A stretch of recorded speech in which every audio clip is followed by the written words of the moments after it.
अच्छा, मिर्ज़ा आफरीदी जड़ा है ये भी बड़ा इंटरस्टिंग एक बिलियनेयर, एक अरबपति शख्स है। इस बंदे के बारे बड़ी खबर ने कि सैनट का टिकट लैन वास्ते इस बंदे ने कितना खर्चा किया, लेकिन ये वो बंदा है जिसने 9 मई के वाक़े तो बाद या 9 मई के जोड़े भी हमले होए ने आर्मी की तनसीबात से, उस तो बाद उसकी मुजम्मत की सी।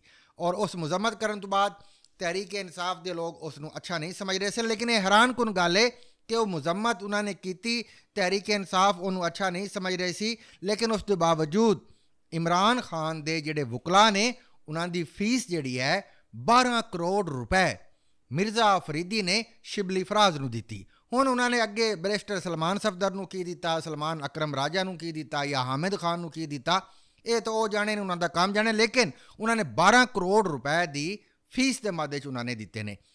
सीधे पहुँच गए जी जाके गंडापुर साहब लाहौर, मिर्ज़ा आफरीदी के फार्म से जोड़ा रायविंड रोड से एक महलनुमा फार्म है। उस तो इलावा इन्होंने निशात होटल के 50 कमरा 150 कमरा PC दे विच भी बुक होया सी।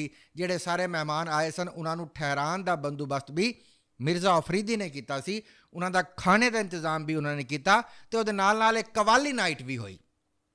इस दे विच असीं तवक्को कर रहे सी कि कोई बड़ा ऐलानिया सामने आएगा 5 अगस्त के मुतलक, कोई पार्टी दी जिहड़े ने अहदेदार ने जिहड़े मुकामी उन्होंने कोई मीटिंग्स होणगियां, लेकिन कुछ भी ना होया। बल्कि आलिया हमजा ने तो इल्ज़ाम लगाया कि इन्होंने कई लोगों को बुलाया ही नहीं, क्योंकि उस आलिया हमजा शामिल नहीं सन और इमरान खान की बहन अलीमा खान भी इस कवाली नाइट या इस गेट टूगैदर या इस एहतजाजी तहरीक शामिल नहीं सन। उहदा वकास अकरम की जी शेख वकास अकरम की जी आडियो लीक्स हुई ने, उहदे विच उन्हां दा कहना सी आलिया हमजा नूं कि असीं सिर्फ उन्हां बंदियां नूं बुलाया जेड़े कि मुंतखब मैंबर ने नैशनल असैम्बली दे या सूबाई असैम्बली दे।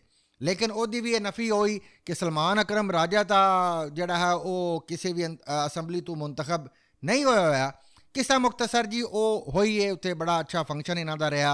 उस तो बाद बड़े गरजे, बड़े बरसे, बड़े जड़ा उन्होंने अपने जोश खिताबत का इजहार किया अली अमीन गंडापुर ने, लेकिन उन्होंने जी तोपां का रुख है सी ना, वो सिर्फ मौलाना फजलुर रहमान की तरफ है सी। उन्होंने एस्टैबलिशमेंट ते या नून लीग ते किसी किस्म की कोई बात करन तो गुरेज किया, बल्कि ये आख्या कि उन्होंने गल तो ये इशारा मिलया कि वो जड़े ने मुज़ाकरात करन दे हामी ने। जबकि इमरान खान का कहना है कि मुज़ाकरात, और उन्होंने अलीमा खान बहन का कहना है कि मुज़ाकरात का सिलसिला बिल्कुल ख़त्म हो गया है।